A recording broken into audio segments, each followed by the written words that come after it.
Alrighty, welcome back everyone. We just talked about the top 100 players in the country according to On3, a very interesting list with a guy up top that maybe you didn't expect in James Pierce Jr., the edge rusher from Tennessee, but that guy's going to be an absolute game wrecker this upcoming year. But let's break down some spring overreactions. Let's go back to the Big 12. This will likely be the last edition of the Big 12.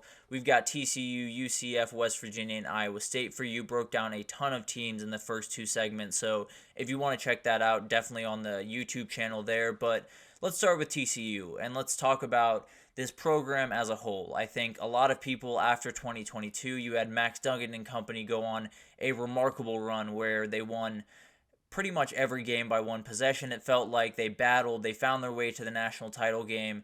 And 2024 was not necessarily the encore that they had expected. It definitely was not a 5-7 year in their heads going into it, but that's what it ended up being.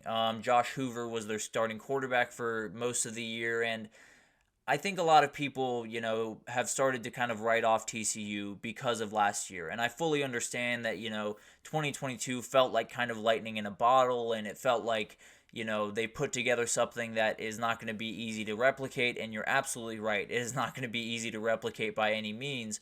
But I still think this program is going in the right direction. I still think they are on the rise, despite the small blip a year ago. Josh Hoover was the starter for the majority of last year, and I think he went through some growing pains. He did not necessarily play the football that he is capable of playing, but a very talented kid that I think fits Sonny Dykes pretty well. I think he's someone that is kind of like Max Duggan in style and the way he plays and just kind of the energy he gives the game. So I think he's going to be okay. I think he'll take a big time step this year.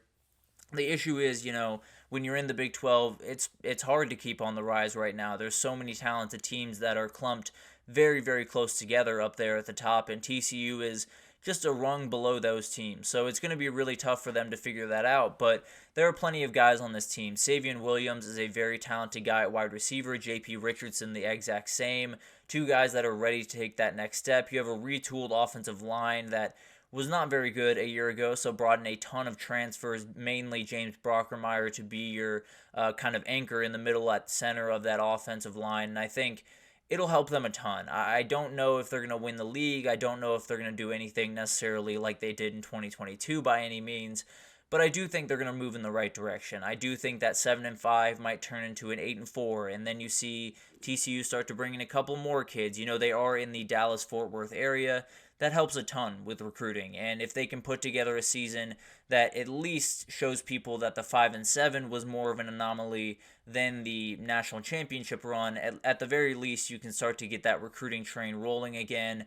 And I think TCU as a whole is still a program I see on the rise. It just last year was quite the dip, I'll put it that way. But let's move on to UCF, and let's talk about how this team is going to be very interesting in this conference this upcoming year.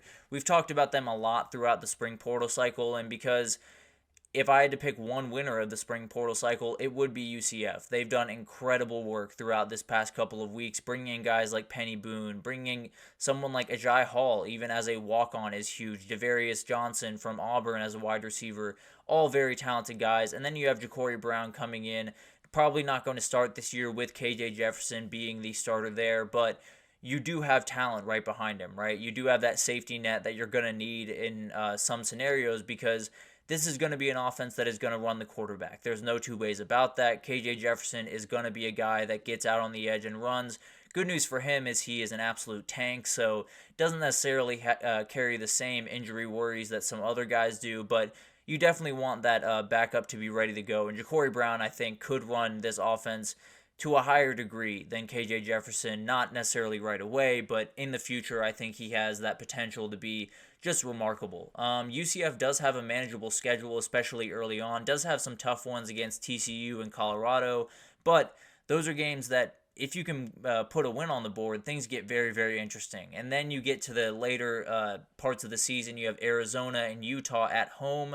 I don't necessarily think they're going to beat those teams, but I think you might look up in the third quarter and say, how is UCF within 3 points of Utah or Arizona or TCU or one of these other teams that they play? So it's going to be a group that I think will not be in Arlington at the end of the year. I can say that fairly confidently. I think they'll be a team that, is going to be physically outmatched at some points, is just going to have a tough time winning some of the games that they're just going to need to win to get to that point.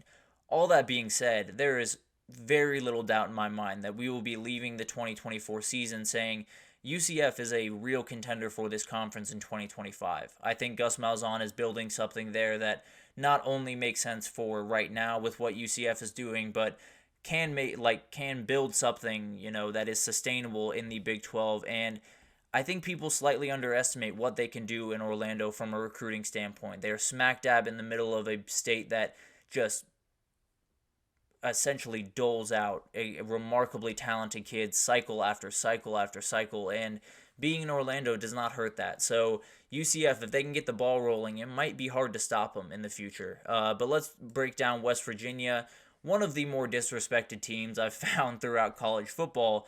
And my my overreaction from the spring is they could very easily be the Oklahoma State of 2024. We talked about it, I feel like a couple of days ago when we were going through Oklahoma State's one, and no one was talking about Oklahoma State a year ago. Everyone was focused on Texas and OU. They were focused on Kansas State. They were focused on all these other teams that had a chance to win the conference. And then Oklahoma State just went out there, played really good football, and found their way into the Big 12 championship right after beating Oklahoma. So I feel like West Virginia has that in them. I think they have these players that might not be the top of your mind when you're talking about college football right now, but man, there are a ton of really, really good ones in this group. I mean, Garrett Green starts it off, one of the more underrated quarterbacks in the country. Although I feel like a lot of people have been saying that, so maybe he's no longer underrated. Then you have Jaheim White, a very talented running back that is ready to take that next step, ready to be one of the best running backs in the conference, maybe in the country. A very, very talented kid that can do remarkable things. And then you have a transfer wide receiver from Oklahoma State in Jaden Bray, so maybe he brings some of that luck over with him, some of that magic that the Pokes had a year ago. But overall, I think last year when you're walking into the 2023, a lot of people, including me, tabbed Neil Brown as the guy that probably wouldn't make it through the season. I fully believe that he would be out the door by the end of 2023. I thought that season was not going to go well for them, and it was going to spell the end of Neil Brown at West Virginia, but the exact opposite happened. They put everyone on notice, kind of like what we were talking about with UCF a year ago, and maybe they're ready to kick the door down this upcoming year. Maybe they're ready to get it rolling, and I think they follow the Oklahoma State way of things, which is play solid defense, be really well coached, don't make mistakes is the biggest part of this, and then just let the game come to you. That's what Oklahoma State did all of last year. They handed the ball to Ollie Gordon. They wear teams down. They dealt with things that way, and then when the teams made those mistakes, they capitalized, and that's all that West Virginia needs to do. And if they can do that to a really, really high degree, that could be the team that you see in Arlington. There's no slam dunk by any means in this conference. Utah would be the easiest one right now, but I don't feel fully confident in that either. So it's going to be fascinating to watch this conference. And then finally, Iowa State. Let's talk about Abu Sama III, a very, very talented running back, kind of like Jaheim White, going into his sophomore year, and I think it could be a David Montgomery-like sophomore year. Now, David Montgomery is one of the best running backs to ever come out of Iowa State. Him, along with Breece Hall, have done really, really good things in their NFL career and were absolutely remarkable while they were at Iowa State. Montgomery put up nearly 1,200 yards in 2017, his sophomore year, and I think Abu Sama is really ready to do that. He rushed for roughly about 600 yards a year ago, and I think he could absolutely double that. You have Rocco Becht coming back as the starting quarterback. He's going to be ready to run this offense a little bit more efficiently, can use his legs, which makes it a little bit easier on the running back next to him. Then you have the offensive line. It's always going to be good. Matt Campbell is not going to go into a game with a bad offensive line. He has yet to do it. So I have full faith in them. I think when you look at this group, there are plenty of talented guys across the board. Jaden Higgins is another one.